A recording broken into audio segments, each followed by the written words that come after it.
La radiothérapie impose des traitements lourds et les nouveaux équipements dont s'est doté l'hôpital Émile Durkheim d'Épinal, présentés officiellement ce vendredi, ont pour objectif d'améliorer la vie des patients soignés pour un cancer. Visite d'un des 2 bunkers qui héberge le nouvel accélérateur de particules Alcyon.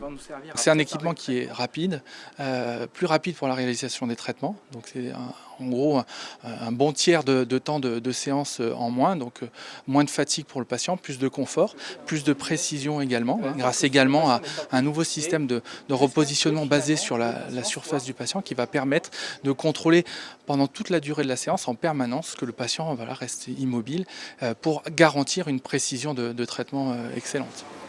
L'hôpital d'Épinal possède 2 accélérateurs. Le plus ancien a été remplacé par cette machine de haute technologie avec en prime de nouveaux logiciels.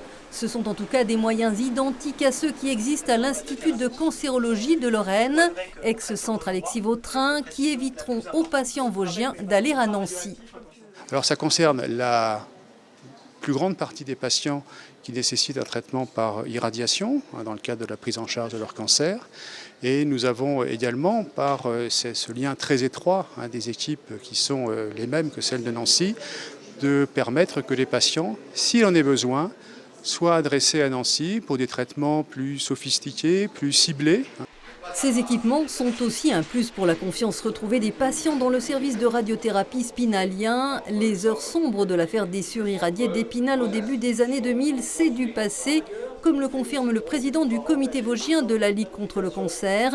Ligue qui a cofinancé l'investissement total de 540 000 € pour les logiciels, à hauteur de près de 95 000 €. Oui, je pense aussi que la confiance est là. Nous, on le ressent aussi quand les patients viennent nous voir justement pour savoir ce qu'on fait, ce qu'on propose à la Ligue. Et puis ils nous disent que c'est revenu, la confiance est revenue. Et puis il y a enfin cette convention interhospitalière d'oncologie qui renforce la coordination entre l'hôpital d'Épinal et l'Institut de cancérologie de Lorraine et qui valide la coopération avec les hôpitaux de Remiremont et Neufchâteau. Ça porte déjà de pouvoir mettre l'ensemble des spécialistes et des médecins sous l'autorité bienveillante de l'Institut, les mettre autour de la table, de discuter des parcours patients, de la graduation des soins. Ça permet aussi de sécuriser les équipes, c'est-à-dire que si un oncologue ou un médecin qui appartient à une plus grande équipe se sent en plus grande sécurité professionnelle, donc on y devient plus attractif. Donc cette collaboration, elle est indispensable. Des équipements de pointe et une convention interhospitalière, autant de moyens qui visent à optimiser la continuité des soins sur le territoire du sud de la Lorraine.